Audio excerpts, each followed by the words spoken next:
अवधूत चिंतन श्री गुरुदेव दत्त. कृपामूर्ती भगवान श्री नरसिंह सरस्वती स्वामी महाराज. संपूर्ण चरित्रामृत. अध्याय 18. विप्राचे गर्भहरण. अध्यायाला सुरुवात करूयात. त्यावेळी विदूर राज्यामध्ये म्हणजे जे आजचे विजापूर आहे येथे एक यवन बादशाह राज्य करीत होता. तो अत्यंत ब्राह्मणद्वेषी, क्रूर आणि पातकी होता. त्याचबरोबर तो वेदांचीही निंदा करायचा. नगरातील विद्वान ब्राह्मणांना भरपूर द्रव्य देण्याच्या आमिषाने तो राजदरबारी बोलावी आणि तेथे त्यांना आपल्यासमोर वेदपठण करायला सांगे. वेदांवर चर्चा करायला लावी. पठण केलेल्या वेदरुचांचे तो अर्थ विचारी आणि त्यामध्ये नाना शंका कुशंका काढून वेदांची यथेच्छ निंदा नारस्ती करून त्या ब्राह्मणांची म्हणजेच पर्यायाने समस्त हिंदू धर्माची हेटाळणी करणे हाच त्याचा दुहेरी निंद हेतू होता. खरोखरीच अभ्यास केलेले, वेदविद्येमध्ये पारंगत असलेले, उच्च श्रेणीचे गाढे विद्वान ब्राह्मण आपल्याला वेदांचे पूर्ण ज्ञान नाही असे म्हणून त्याच्या या मानहानीच्या खेळापासून दूर राहत. वेदपठण कोणासमोर करायचे, कोणासमोर करू नये याची जाण त्यांना होती. यवनासमोर वेदपठण केल्याने घडणारे महत् पाप आपल्याकडून घडू नये म्हणून ते राजदरबारापासून दूरच राहत. पण द्रव्यलोभी ब्राह्मण याचा कसलाही विधिनिषेध न बाळगता ब्राह्मणाच्या निमंत्रणाचीच वाट पाहत असत.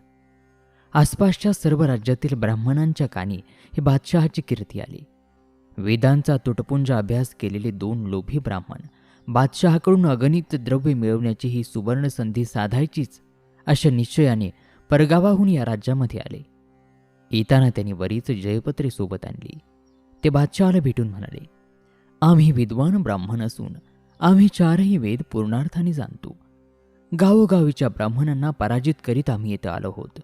ही जयपत्रे आमच्या ज्ञानाची श्रेष्ठता सांगत आहेत. तुझ्या राज्यातील ब्राह्मणांना आमचे आवाहन आहे की त्यांनी आमचा पराजय करून दाखवावा. आमची खात्री आहे की आमच्या एवढे विद्वान कोणी जन्म पावलेले नाहीत आणि जन्म पावणारही नाहीत. आमच्या सम आम्हीच आहोत. तेव्हा तुमच्या राज्यातील विद्वानांना बोलावून घ्या आणि आमच्या विधानाची खात्री करून घ्या. असे दर्पाने भरलेले, गर्वाने सजलेले, घमेंडीने बरबटलेले त्यांचे हे बोल ऐकून त्या निर्बुद्ध बादशहालाही ब्राह्मणांची टर उडवण्याची खेळ खेळण्याची एक नामी संधी प्राप्त झाली म्हणून आनंद वाटला. बादशहाने लागलीच वेदसभेचा दिवस मुकर्रर करून त्या दिवशी राज्यातील सर्व ब्राह्मणांनी दरबारामध्ये हजर राहिलेच पाहिजे असे फरमान सोडले. बादशहाच्या फरमानानुसार त्या नगरातील ब्राह्मणांना आपापली योग्यता, श्रेष्ठता विसरून दरबारामध्ये हजर व्हावे लागले. दरबारामध्ये उपस्थित झालेल्या सर्व ब्राह्मणांना बादशहाने या 2 परस्थ ब्राह्मणांचा परिचय करून दिला.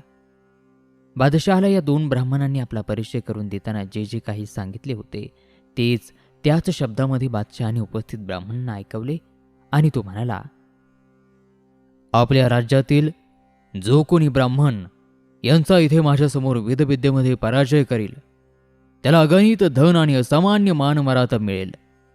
अन्यथा हेच श्रेष्ठ विद्वान ब्राह्मण म्हणून यांचा सत्कार केला जाईल. बादशहाचे हे विधान सर्वांनी लक्षपूर्वक ऐकले. स्वतःला स्वतःच्याच मुखाने विद्वान म्हणविणाऱ्या त्या ब्राह्मणांची घमेंड, त्यांचा गर्व, त्यांची आढेत्ता पाहून त्यांना खात्री वाटू लागली की ही दोघे तिरस्करणीय ढोंगे आहेत आणि ज्या अर्थी द्रव्य लोभाने धर्म अधर्माचा विचार न करता यवनापुढे वेद म्हणायला उपस्थित झाले आहेत त्या अर्थी ब्राह्मणत्वाला कलंक सदृश्य आहेत. अविश्वसनीय जयपत्रे घेऊन आलेल्या या ब्राह्मणांचा आपण सहज पराजय करू, पण यांच्याबरोबर वाद करणे आपल्याला शोभणारे नाही. हे तुल्यबळ नाहीत. यांच्याबरोबर वाद करणे म्हणजे गाढवाबरोबर गीताज्ञानाची चर्चा केल्यासारखे ठरेल. तेव्हा त्या बादशालाही हिंदू धर्माची निंदा नालस्ती करण्याची संधी देऊ नये म्हणून या यवनाबरोबर वेदोच्चार करणे हे महत्पाप आहे. हे जाणून ते जमलेले ब्राह्मण मानभावीपणे म्हणाले, यांच्याबरोबर वाद करण्याची गरजच नाही. हेच सर्वश्रेष्ठ विद्वान, वेदविद्या विशारद आहेत. प्रत्यक्ष वेदव्यासांनी त्यांच्या दरबारी न शोभणारी ही नररत्ने तुमच्याच दरबारी शोभून दिसतील म्हणून खास तुमच्याकडे पाठविलेली दिसतात. तेव्हा यांचाच काय करायचा तो सत्कार करा. असे म्हणून त्यांनी तेथून काढता पाय घेण्यासाठी चुळबुळ केली. त्यावेळी बादशहाने त्या 2 ब्राह्मणांना धन देऊन त्यांचा सत्कार केला आणि उपस्थित जे काही ब्राह्मण ग्रामस्थ होते त्यांना सांगितले, मी जर या राज्याचा बादशहा असतो तरी आजपासून हे दोघे ब्राह्मणांचे राजे मानले जातील आणि नगरातील सर्व ब्राह्मण त्यांच्याच आज्ञेमध्ये राहतील. असे म्हणून त्यांची हत्तीवरून सर्व नगरामध्ये मिरवणूक करायला सांगितली. छद्मीपणाने चेहऱ्यावर आनंद दाखवित सर्व ब्राह्मण तिथून निघाले. मनातून ते म्हणत होते, इथे गाढवावरून धिंड काढण्याच्या योग्यतेच्या व्यक्तींची हत्तीवरून मिरवणूक निघत आहे. अशा रीतीने काडी मात्र लायकी नसताना या अहंकारी उन्मत्त ब्राह्मणांना राजमान्यता प्राप्त झाली. आपले हित अहित जाणण्याची जी काही थोडीशी बुद्धी त्यांच्यापाशी होती तीही या मान सन्मानाच्या प्राप्तीनंतर नष्ट झाली. त्यांची बुद्धी, मने, चित्ते पूर्णपणे गर्वाने व्यापली. ते अतीव मातले. त्या माकडांच्या हाती या मानसन्मानाने कोलतीस मिळाली होती. ते जाता येता नगरातील सुविद्य, सत्शील, ज्ञानवंत ब्राह्मणांचा ऊटसूट उपमर्द करू लागले. त्यामध्येच ते धन्यता मानू लागले. अशा प्रकारे दिवस जात असताना ते भ्रमरवृत्तीचे ब्राह्मण एका जागी राहून कंटाळले आणि राजाच्या थाटामध्ये नगराबाहेर फिरवून येण्याची संधी शोधू लागले.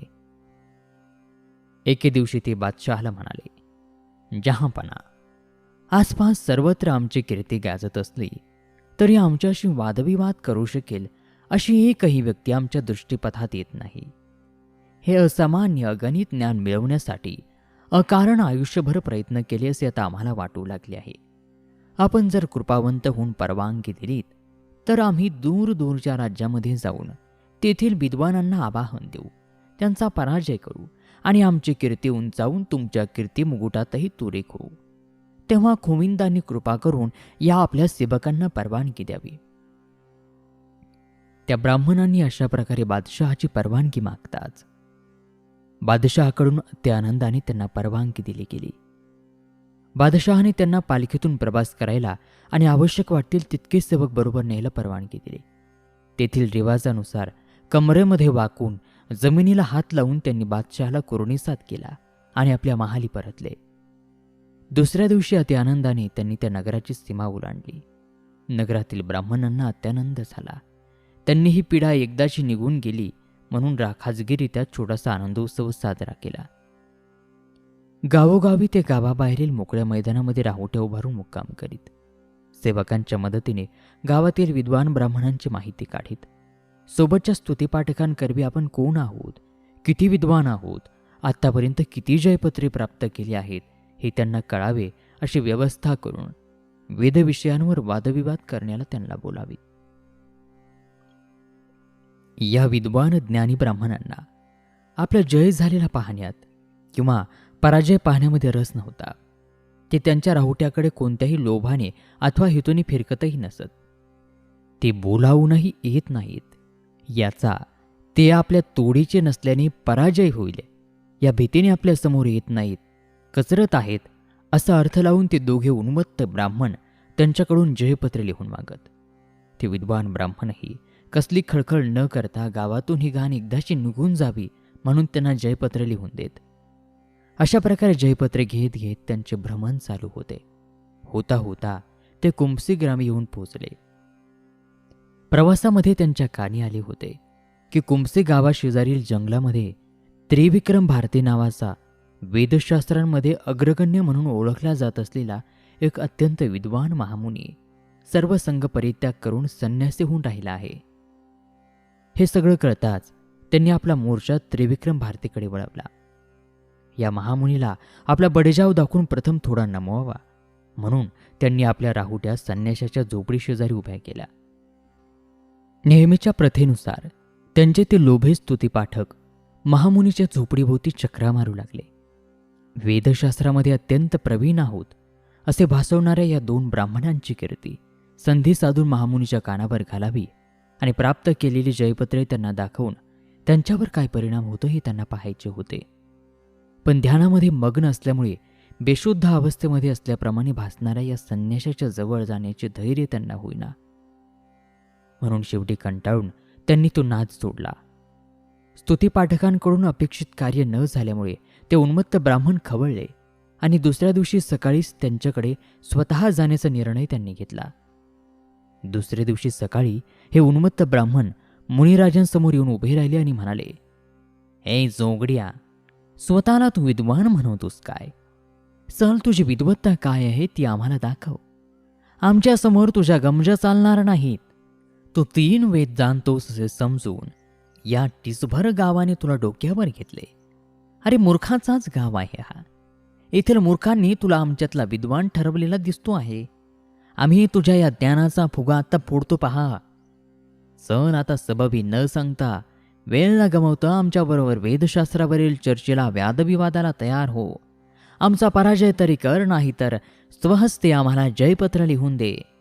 तुझा पराजय हा ठरलेलाच आहे.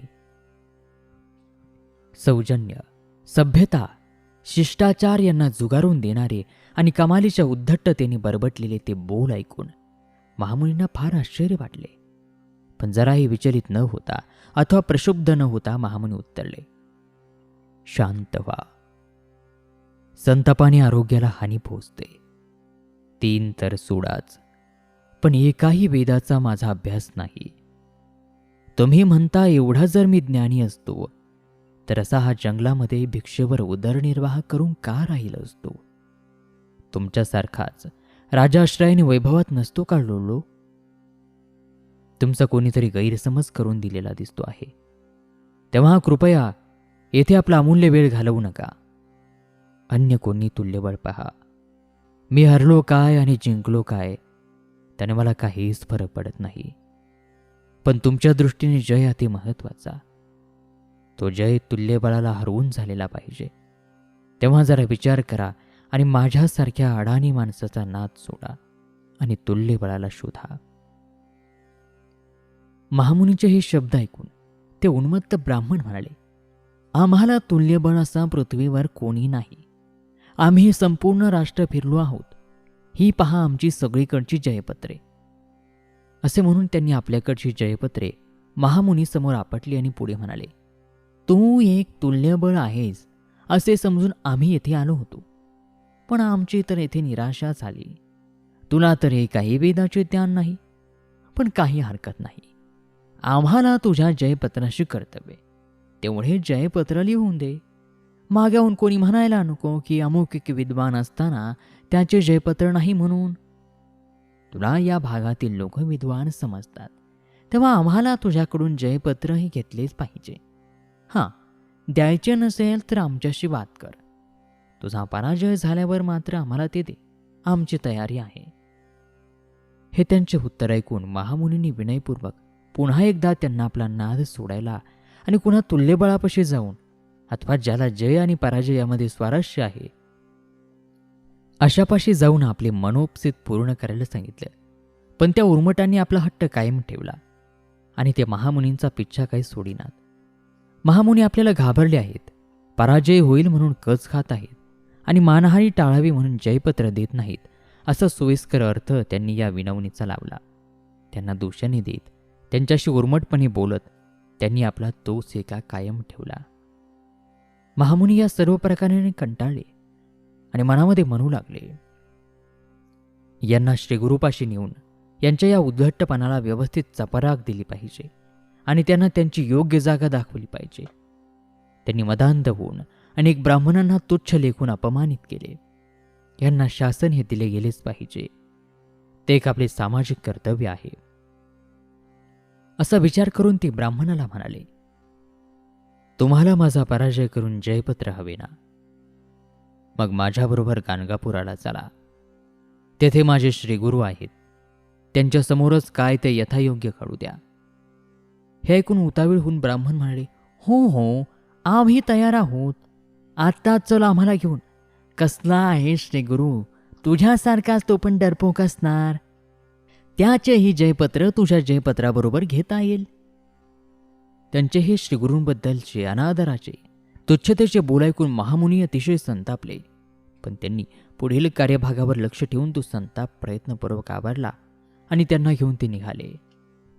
सर्व लवाजम्यासह ते उन्मत्त ब्राह्मण पालख्यामध्ये स्वार होऊन हसत डुलत डुलत महामुनी त्रिविक्रम भारतीबरोबर गाणगापुरी जायला निघाले. हे नकली विद्वान पालख्यामध्ये आरूढ झालेले असताना यतिराज त्रिविक्रम भारती त्या दुपारच्या रणरणत्या उन्हातून अनवाणी चालत होते. हे सर्व पाहूनही त्या मदांध ब्राह्मणांना आपल्या त्या वागण्याची यत्किंचितही लाज वाटली नाही. महामुनींना मात्र त्या चालीचे कष्ट मुळीच जाणवत नव्हते, कारण त्या मिशाने का होईना पण आज त्यांना आपल्या श्रीगुरूंच्या दर्शनाचा लाभ होणार होता. या आनंदाने त्यांचे चित्त पूर्णपणे व्यापले होते. त्या आनंदामध्ये आजूबाजूचे सर्व जग विसरून ते भरभर अंतर कापत होते. प्रवास होता होता ते सर्व गाणगापूरला श्रीगुरूंच्या मठामध्ये येऊन पोचले. मठामध्ये येऊन पोचताच पाय धुवून महामुनी त्रिविक्रम धावतच श्रीगुरूंपाशी गेले. त्यांच्या चरणांवर आपले मस्तक ठेवले. ते अत्यादराने श्रीगुरूंचे स्तुतिगान करण्यात, गुणगान करण्यात इतके गुंग झाले की आपण श्रीगुरूंपाशी कशा करता आलो आहोत हे सांगायचेच विसरले. श्रीगुरूंनी मोठ्या प्रेमादराने त्यांचे खांदे धरून त्यांना उठवले आणि अशा प्रकारे अकस्मात येण्याचे प्रयोजन काय त्यांना विचारले. श्रीगुरूंचा हा प्रश्न ऐकून महामुनी त्यांना म्हणाले, 2 गर्विष्ठ मदांध ब्राह्मणांना इथे मुद्दाम घेऊन आलो आहे. त्यांच्या विधानानुसार त्यांचा 4ही वेदांचा परिपूर्ण अभ्यास झालेला आहे. वेद, शास्त्र, मीमांसा यावर त्यांच्याशी वादविवाद करण्याला तयार व्हावे असा त्यांचा हट्ट आहे. आपल्याशी वाद तरी घाला किंवा हरलो असे लिहून तरी द्या असं त्यांनी हेका धरलेला आहे. याशिवाय दुसरे काहीच ते बोलत नाहीत. मी त्यांची नाना प्रकारे समजूत घालण्याचा प्रयत्न केला पण व्यर्थ. ते काही आपला हट्ट सोडण्याला तयार नाहीत. म्हणून मी तुमच्या आज्ञेची, मार्गदर्शनाची अपेक्षा बाळगून तुमच्याकडे आलो. तुम्ही माझे स्वामी श्रीगुरू आहात. तुम्हाला हा जो त्रास देत आहे त्याबद्दल या दासाला क्षमा करून आज्ञा करा. महामुनी त्रिविक्रम यांचे ते बोलणे ऐकून श्रीगुरू आपला शांतपणा कायम ठेवून हसत मुखाने त्या ब्राह्मणांना म्हणाले, आपल्या इथे येण्याचा हेतू काय? अशा प्रकारच्या वादाने आपल्याला विशेष असा कोणता लाभ होणार आहे? आम्ही तर असे संन्यासी, आम्हाला निंदा, स्तुती, जय पराजय, मान अपमान सर्व एकत्र मोलाचे. शुभाय लोकेशांना त्याज्य मानणाऱ्या या आम्हा निरुपद्रवी निरीच्छ संन्याशांवर विजय मिळवण्यात कसलाही मोठेपणा. श्रीगुरूंचे ते बोलणे ऐकून ब्राह्मण म्हणाले, हे संपूर्ण राष्ट्र आम्ही पिंजून काढले. आम्ही सर्व ब्राह्मणांना जिंकले. आम्हाला पराजित करणारा कोणी जन्मलेला दिसत नाही. असं म्हणून त्यांनी श्रीगुरूंना आपल्याकडील जयपत्र दाखवले आणि ते पुन्हा म्हणाले, असे जयपत्र लिहून देण्याला तुमचा हा महामुनी एवढी खळखळ करतो आहे तेच मुळी आम्हाला समजत नाही. आपल्या गुरुपाशी गाणगापूरला चला, तेथे आपले गुरु सांगतील तेव्हा तसे जयपत्र तुम्हाला देईन असे आम्हाला या महामुनींनी सांगितले. म्हणून आम्ही येथे आलो आहोत. तुम्हालाही जर तुमच्या विद्वत्तेचा अभिमान असेल तर आमच्याशी वादविवाद करा. आम्ही 4ही वेद जाणतो. आमच्या तोडीचा अजून जन्मायचा आहे. तुम्ही दोघे पडला संन्यासी, तेव्हा तुम्हाला वेद वेदांत काय कळणार? तेव्हा निमूटपणे हरलो म्हणून लिहून देणे शहाणपणाचे नाही का? त्यावरती श्रीगुरू त्या ब्राह्मणांना म्हणाले, जरा सावकाशीने घ्या. एवढा गर्व हिताचा नाही. तुमच्या प्रकृतीला तो पेलावणार नाही. गर्व होऊ देणे म्हणजे सर्व नाशाला आमंत्रित करणे होय. देवांची, दानवांचीही या गर्वाने धुळधाण उडवली हे विसरू नका. बळी, बाणासूर, रावण, कौरव या सर्वांची गर्वानेच राख रांगोळी केली हे ध्यानी असू द्या. ब्रह्मदेवादिकांनाही वेदांत कळालेला नाही. त्यांनाही वेदांचे पूर्ण ज्ञान नाही. स्वहित साधायचे असेल तर हा गर्व, हा मदोन्मत्तपणा सोडा.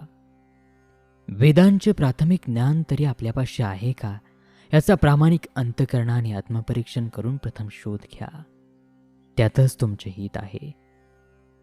श्रीगुरूंच्या या सडेतोड स्पष्ट आणि हितकारी वक्तव्याचा त्या मदांध ब्राह्मणांवर काहीच परिणाम न होता ते गर्वाने फुलले. त्यांना वाटले श्रीगुरू आणि महामुनी दोघेही पराजयाला घाबरले आणि त्यामुळे विषयांतर करून पळवाटा शोधित आहेत.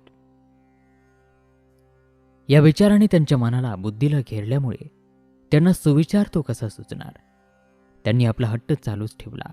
परत परत घमेंडीत दिली जात असलेली ती वादविवादाची आव्हाने ऐकून श्रीगुरु त्यांना म्हणाले, पुनश्च तुम्हाला सांगतो, हा आवाजावा हट्ट सोडून द्या. गर्वाची कास धरू नका.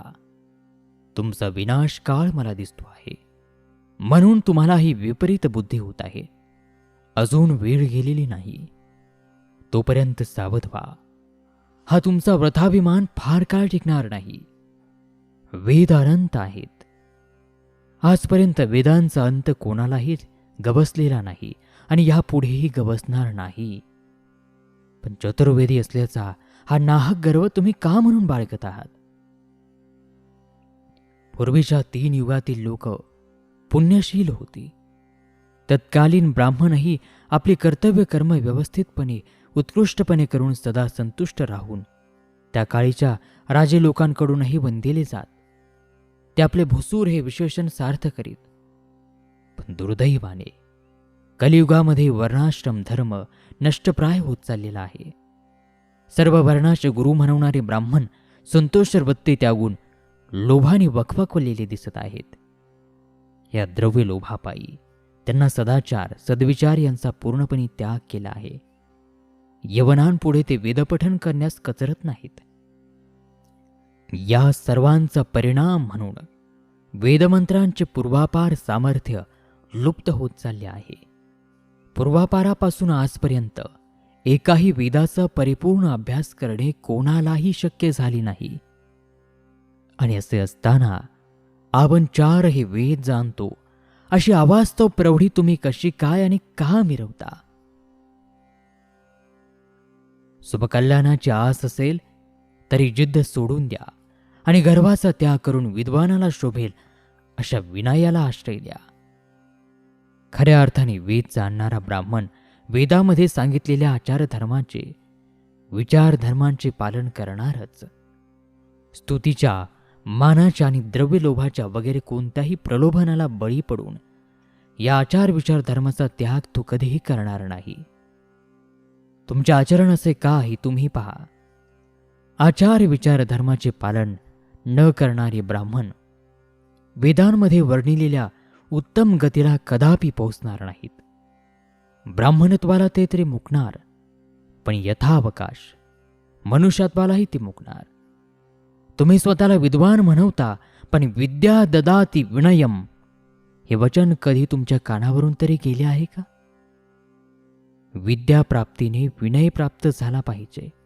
असे असताना तुमच्याकडे फक्त गर्व उद्धटपणा यांचा साठा जमलेला दिसतो. एकूण काय, उथळ पाण्याला खळखळ फार हे तुमच्याकडे पाहून निश्चितच पटेल. शेवटी ज्ञान वेद कशासाठी? ईश्वर प्राप्तीसाठीच ना. पण चित्तामध्ये जर अहंकार घर करून राहिला असेल तर ईश्वर प्राप्ती कदापि होणार नाही. म्हणून सांगतो, ही अहंता सोडा. या वेदांचा अंत ब्रह्मदेवालाही गवसला नाही तर तुमची काय कथा? ब्रह्मदेवाने हे स्वमुखे याची कबुली दिली आहे.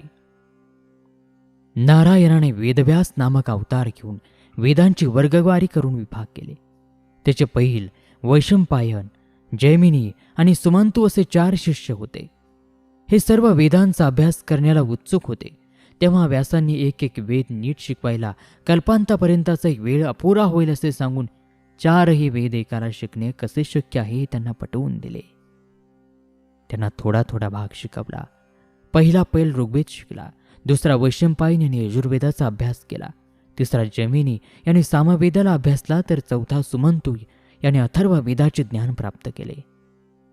हे सर्व सांगून वेदव्यासांनी आपल्या शिष्यांना प्रत्येक वेदाचा विस्तार किती आहे, याचे पोटभेद किती आहेत, त्याचे दैवत कोणते, वर्ण कोणता, छंद कोणता, ध्यानरूप कोणते, अनुवाक किती, 50 किती, दशके किती वगैरे जो सर्व तपशील सांगितला होता तो सर्व श्रीगुरूंनी त्या ब्राह्मणांना सांगून त्यांना विचारले, आता तरी व्रताभिमान सोडून आपल्या ज्ञानाच्या मर्यादा जाणून वादविवाद करण्याची जिद्द सोडून द्याल का? तुमच्या या अशा प्रकारच्या वागण्याने तुम्ही तुमचे अहित करून घेत आहात. स्वतःची स्तुती करणे निंदनीय आहे. गावोगावी खोटी प्रौढी दाखवून, ब्राह्मणांना त्रास देऊन, त्यांना कंटाळावून जयपत्रे मागणे हिंडणे योग्य आहे का? या निरुपद्रवीयतेकडून जयपत्र मागण्याचे धैर्य तुम्हाला कसे झाले? तुमचे हे उद्दामपणाचे वागणे, खोटी प्रौढी मिरवणे, ब्राह्मणांना यतींना हा असा त्रास देत हिंडणे आम्हाला आता पाहावत नाही. तेव्हा तुमच्या हिताचे म्हणून सांगतो, तुम्ही आता इथून निघून जा. गर्वाने हिंडत राहून फुकट आपले प्राण गमावू नका. आमचे ऐका आणि सत्वर इथून काढता पाय घ्या. त्या मदोन्मत्त ब्राह्मणांवर श्रीगुरूंच्या या कळकळीच्या वक्तव्याचा काहीच परिणाम झाला नाही. श्रीगुरूंच्या मुखातून वेदांची इतकी माहिती आणि महती ऐकूनही श्रीगुरू प्रत्यक्ष कोण आहेत, त्यांची श्रेष्ठता योग्यता काय आहे याची अहंतारूपी मध्य अंक ढोसलेल्या त्या मर्कटांना पुसटशीही जाणीव झाली नाही आणि त्यांचा उपदेश झुगारून त्यांनी आपला हट्ट चालूच ठेवला. निश्चितच न कळत आपला विनाश आपल्या अहमबुद्धीद्वारा त्यांनी समीप आणला होता. हा त्यांचा हट्ट पाहून श्रीगुरू त्यांना म्हणाले, ठीक आहे, आताच तुमची वादविवादाची हौस पूर्ण करतो. जरा सावध चित्ताने बसा. असे म्हणून त्यांनी समोरील रस्त्यावर नजर टाकली. त्यांना दूर अंतरावरून जाणारा एक वाटसरू दिसला. त्याला आपल्यापाशी बोलावून आणण्यास श्रीगुरूंनी आपल्या शिष्यांना आज्ञा केली. शिष्यांनी लागलीच पळत जाऊन त्या वाटसरूला मठामध्ये आणले. तेथे येताच श्रीगुरूंना विनम्रपणे वंदन करून अत्यंत मर्यादेने काही अंतरावर तो वाटसरू श्रीगुरूंच्या समोर उभा राहिला. श्रीगुरूंनी त्याला विचारले, तू कोण आहेस? तुझा कोणत्या जातीत जन्म झाला आहे? कोठे राहतोस? आता कोठे चालला आहेस?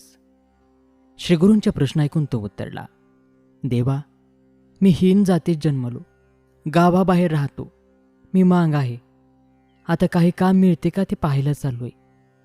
दयाळा, आपण सर्वांना समदृष्टीने पाहता, म्हणून मला आज येथे येण्याची संधी देऊन उपकृत केलं. तुमचे हे आज इतक्या जवळून दर्शन झाले. आज माझे भाग्य उदयाला आले. असं म्हणून त्याने श्रीगुरूंना लोटांगण घालून वंदन केले. श्रीगुरूंनी आपली अमृतमय दृष्टी त्या मांगावरून फिरवली आणि प्रेममय वाणीने त्याला उठून उभं राहायला सांगितले. नंतर त्यांनी एक काठी शिष्याकडे दिली आणि त्या काठीने मांगासमोरील भूमीवरील मातीमध्ये अंदाजे 1-1 हात अंतर राखून 7 आडव्या रेषा काढायला सांगितल्या. अशा प्रकारे रेषा आखून झाल्यावर श्रीगुरूंनी एक रेषा त्या मांगाला ओलांडायला सांगितले. मांगाच्या चेहऱ्यावर भीतीयुक्त कुतूहल दिसू लागले. तेव्हा श्रीगुरू त्याला म्हणाले, अरे घाबरू नकोस. प्रत्येक रेषा ओलांडल्यावर तुला ज्ञान प्राप्त होईल. तुझ्या पूर्वजन्मीच्या स्मृती जागृत होतील. रेषा ओलांडल्यावर तुला जे काही आठवेल, जे दिसेल ते मला सांग आणि त्यानंतर दुसरी रेषा ओलांड. श्रीगुरूंची ही आज्ञा ऐकून मांगाने पहिली रेषा ओलांडली. श्रीगुरूंनी त्याला विचारले, आता तू कोण आहेस? यावर त्याने आपण किरात वंशात बनराखा या नावाने वावरत आहे असे सांगितले. दुसरी रेषा ओलांडल्यावर आपण भिल्ल असल्याचे सांगून त्यांनी तिसरी रेषा ओलांडली आणि आपण कोळी असून नदीतीरी नावाड्याचे काम करतो असे तू म्हणू लागला. चौथी रेषा ओलांडल्यावर आपण मांग असून आपल्यासमोर उभा आहे असे म्हणून त्यांनी पाचवी रेषा ओलांडली आणि म्हणाला, आपण वैश्य असून आपले नाव सोमदत्त आहे हे सांगून त्यांनी 6वी रेषा ओलांडली आणि म्हणाला, आपण क्षत्रिय असून आपले नाव गोविंद आहे. त्यानंतर त्यांनी 7वी रेषा ओलांडली आणि म्हणाला, मी श्रेष्ठ ब्राह्मण असून वेदशास्त्र पूर्णपणे जाणतो, मला अध्यापक म्हणतात. हे त्याचे म्हणणे ऐकून श्रीगुरू त्याला म्हणाले, तू वेदशास्त्र जाणतोस, मग स्वतःला वेदशास्त्राचा अध्यापक म्हणवतोस? तर हे 2 ब्राह्मण वेदशास्त्रावर वादविवाद करण्याची इच्छा अंतरी धरून येथे आले आहेत. त्यांच्याबरोबर वादविवाद कर.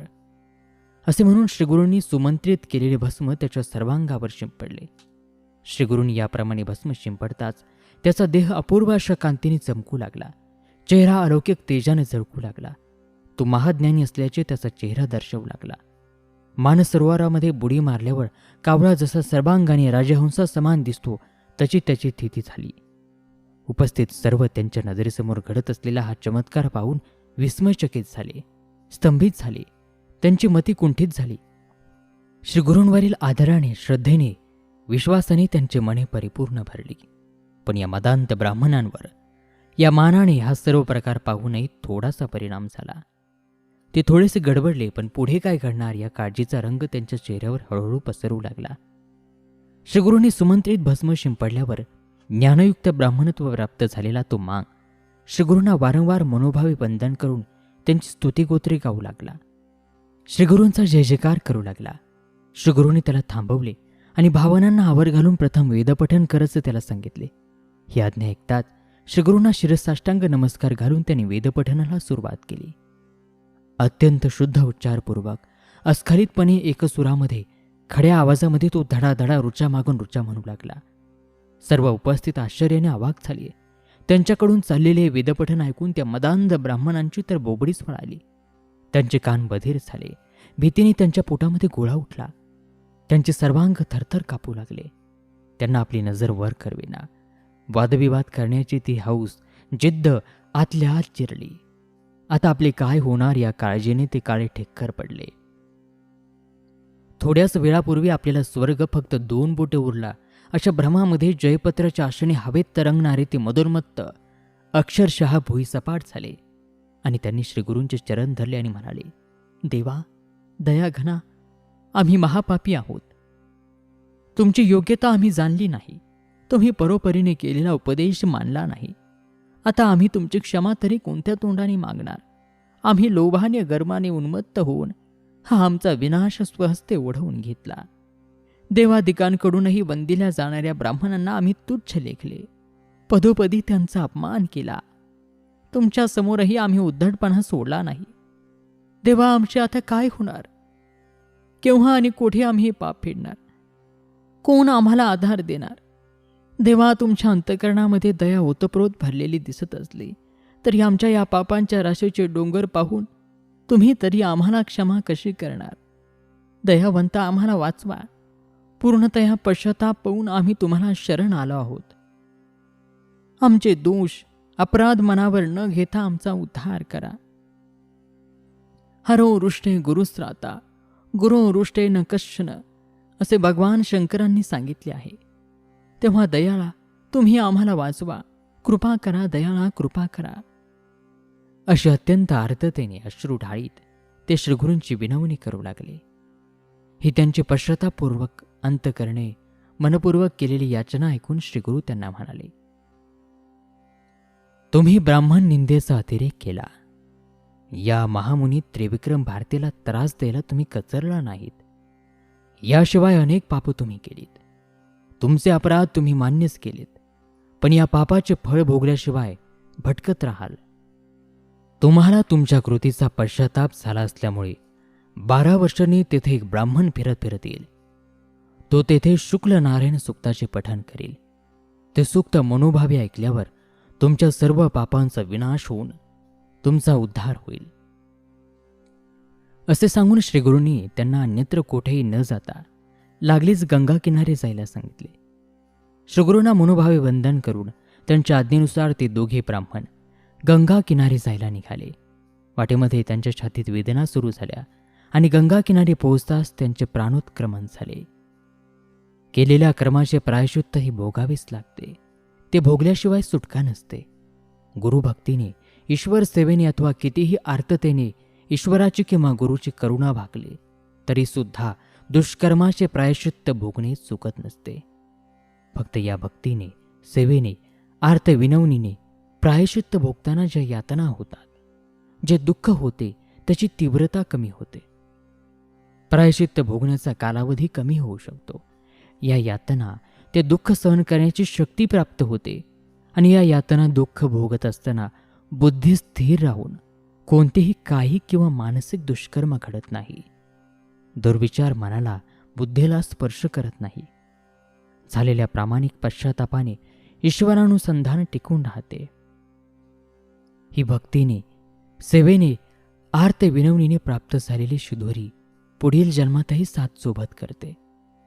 तेव्हा मानवाने मुळात कोणतेही कर्म करण्यापूर्वी विचार केला पाहिजे. त्या कर्माने कोणते फळ प्राप्त होईल ते काळजीपूर्वक अभ्यासले पाहिजे. त्यानंतर पश्चाताप करून, क्षमा मागून, सेवाभक्ती करून परिणाम टाळता येणार नाही. इकडे त्या मांगाला आपणाला गुरूंच्या कृपेने खरोखरी ब्रह्मज्ञान प्राप्त झाले असे वाटू लागले. तो अत्यंत विनयाने श्रीगुरूंना म्हणाला, श्री गुरुदेवा, मी जो पूर्वजन्मी ब्राह्मण होतो तो आता या जन्मी या हीन जातीत कसा काय ढकलला गेलो, ते कृपा करून मला सांगा. तुम्ही साक्षात ईश्वर अवतार असून त्रिकाल ज्ञानी आहात. तुम्हीच माझे समाधान करू शकता. त्या मांगाचा प्रश्न ऐकून श्रीगुरूंनी कोणते हीन कर्म केल्याने कोणती हीन योनी प्राप्त होते हे थोडक्यात पण त्याला यथार्थ समजेल अशा शब्दात सांगितले. पूर्वजन्मी आचरलेल्या आपल्या दुष्कर्मानुसार मनुष्य नानाविध नीच योनीमध्ये नीच जातीत जन्मोजन्मी फिरत राहतो. हे त्याला सांगून वर्णसंकराने हीन जाती कशा निर्माण झाल्या तेही त्याला संक्षिप्तात सांगितले.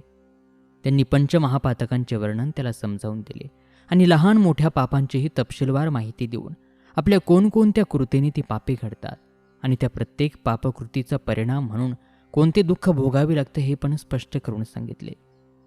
नानाविध पापांचा परिहार कसा करावा, त्यांच्या निवारणार्थ कोणकोणती प्रायश्चित्त करावीत, कोणाला काय दान द्यावे, उपवास कोणते आणि किती काळ आणि कशा पद्धतीने करावे, व्रते कोणती, कशा आणि कोणत्या तीर्थस्थानी करावीत, कोणत्या जपमंत्रांचा आधार घ्यावा वगैरे सर्व त्याला सांगून जगद्गुरूंच्या दर्शनाने, सद्गुरूंच्या अनुग्रहाने, पश्चातापाने, पंचगव्याच्या प्राशनाने सुद्धा काही प्रकारच्या पापाचे परिमार्जन होऊ शकते हे त्याला सांगितले. हे सर्व सांगून त्याला ते म्हणाले, तो पूर्वीच्या जन्मी 7व्या वर्षी ब्राह्मण असताना त्या जन्मी तू माता पिता आणि गुरु यांना दूषणे देत राहिलास. जीवनभर त्यांचा अवमान द्वेष करीत राहिलास. म्हणून आता या हीन जातीत जन्म पावलास.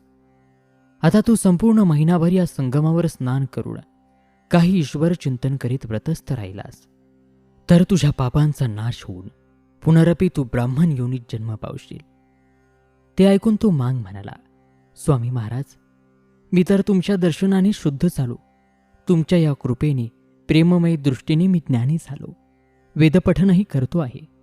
तेव्हा आता मला ब्राह्मणामध्ये सामील करून पावन करा.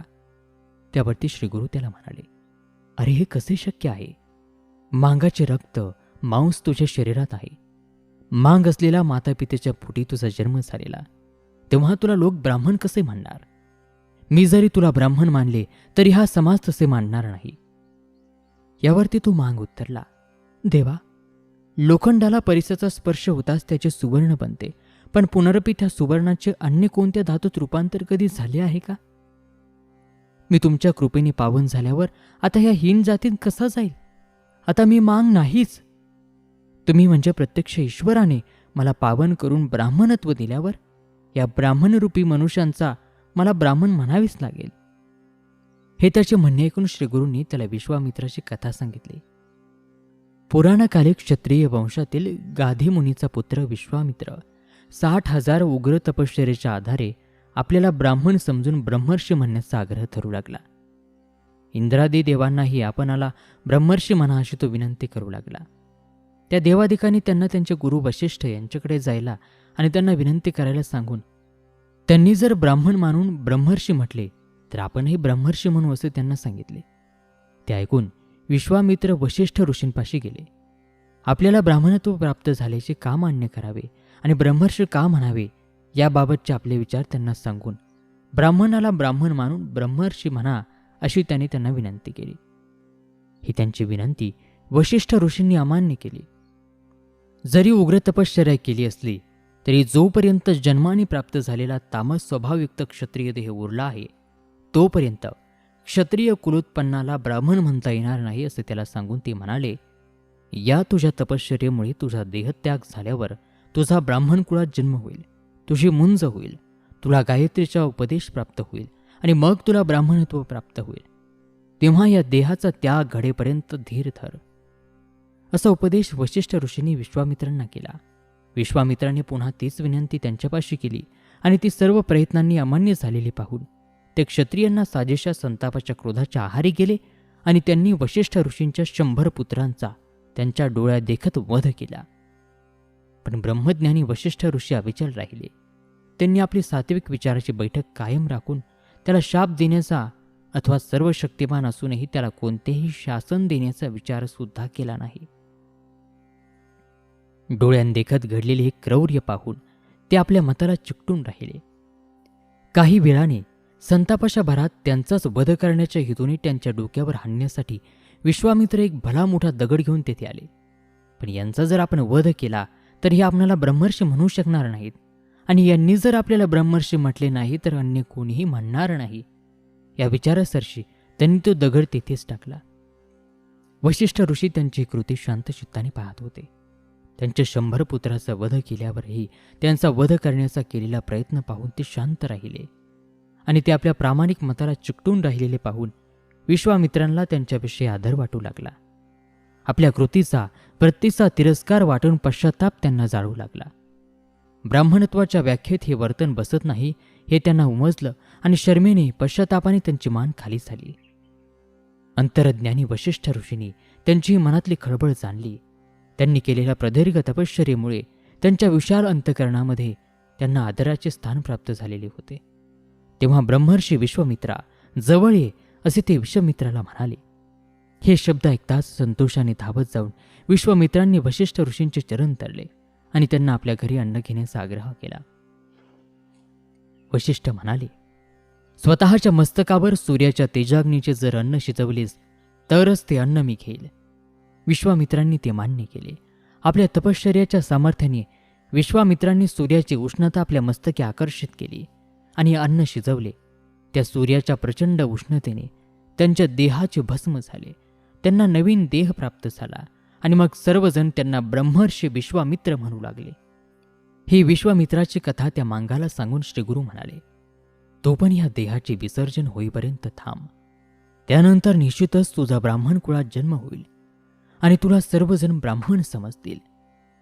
पण एवढे सांगूनही त्या मांगाची समजूत काही पटेना. तू आता आपण ब्राह्मणच आहोत असे सारखे घोकू लागला. एवढ्यामध्ये त्याची बायको मुलांसह तेथे आली. त्याच्यापाशी जाऊ लागले. ते पाहून तो मांग, आपल्यापासून दूर सर, आपल्याला स्पर्शू नका असे म्हणून मी तुमचा कोणीही नाही, माझे तुमच्याशी काही नाते उरले नाही, मी तुमचा त्याग केला आहे असे म्हणू लागला. पत्नीने हे ऐकताच हंबरडा फोडला आणि श्रीगुरूंकडे वळून ती म्हणाली, देवा, माझ्या पतीला भूतबाधा झालेली दिसते. त्याला वेळ लागली आहे असे वाटते. तो माझा मुलाबाळांचा त्याग केल्याचा बोलत आहे. या मुलाबाळांचे पोषण मी एकटी कशी काय करणार? मला कोणाचा आधार मिळणार? तेव्हा या माझ्या पतीवर काहीतरी इलाज करा. त्याला समजुतीच्या 4 गोष्टी सांगा. ही त्याच्या पत्नीची विनवणी ऐकून श्रीगुरु त्या मांगाला म्हणाले, मी सांगितलेले ऐक आणि या पत्नीसह आपल्या मुलांसह घरी जा. अशा रीतीने पत्नीचा मुलांचा त्याग करणे महापाप आहे. हे पाप जर तुझ्याकडून घडले तर पुढील जन्मी प्राप्त होणारे ब्राह्मणत्व दुरावेल. तू ब्राह्मण आहेस या भ्रमामध्ये राहू नकोस. पुढील जन्मापर्यंत वाट पहा. माझ्या ऐक आणि सरळ घरी जा. असे सांगितल्यावरही त्याच्यावर काहीच परिणाम होईना. ते पाहून श्रीगुरूंनी जरा विचार केला. तेव्हा त्यांच्या ध्यानी आले की सुमंत्रित भस्म जे त्याच्या शरीरावर आहे त्याचा हा परिणाम असून ते दूर केल्याशिवाय त्याचा हा भ्रम दूर होणार नाही. त्यांनी आपल्या शिष्याला सांगितले, गावातील एखाद्या लोभी माणसाला बोलावून आणा आणि त्याच्या हातून याला असे व्यवस्थित स्नान घाला की जेणेकरून याच्या शरीरातील सर्व भस्म निघून गेले पाहिजे. त्या शिष्यांनी याप्रमाणे करताच तो पुनश्च अज्ञ झाला आणि आपण ब्राह्मण असल्याचे तो पूर्णपणे विसरला. धावतच आपल्या पत्नीपाशी मुलाबाळांपाशी गेला. तो मांग ते आपल्या कुटुंबियासह घरी गेला. तेथील सर्व उपस्थित सर्व जे हा प्रकार बघत होते ते आश्चर्याने दडमूड झाले. तेथे असलेल्या महामुनी त्रिविक्रम भारतीने श्रीगुरूंना विनयपूर्वक सांगितले, त्या पतिताला आपण ज्ञानी केले आणि असे असताना त्याला स्नान घालताच तो पुनरुपी अज्ञानी कसा काय झाला? त्यावरती श्रीगुरू म्हणाले, हा सर्व त्या भस्माचा प्रताप. भस्माने त्याला ज्ञान प्राप्त झाले आणि भस्म निघून जाताच ज्ञानही गेले. पुढे सावकाशीने भस्माचे महात्म्य सांगेन. श्रीगुरूंची ही लीला गावोगावी समजली आणि त्याचबरोबर भक्तांची रेघ वाढली आणि स्थान महात्मेही वाढू लागले. आणि श्रोतो, याचबरोबर अध्याय 18 समाप्त होत आहे. उर्वरित कथाभाग पुढील अध्यायामध्ये. तोपर्यंत नमस्कार, धन्यवाद. श्री गुरुदेव दत्त.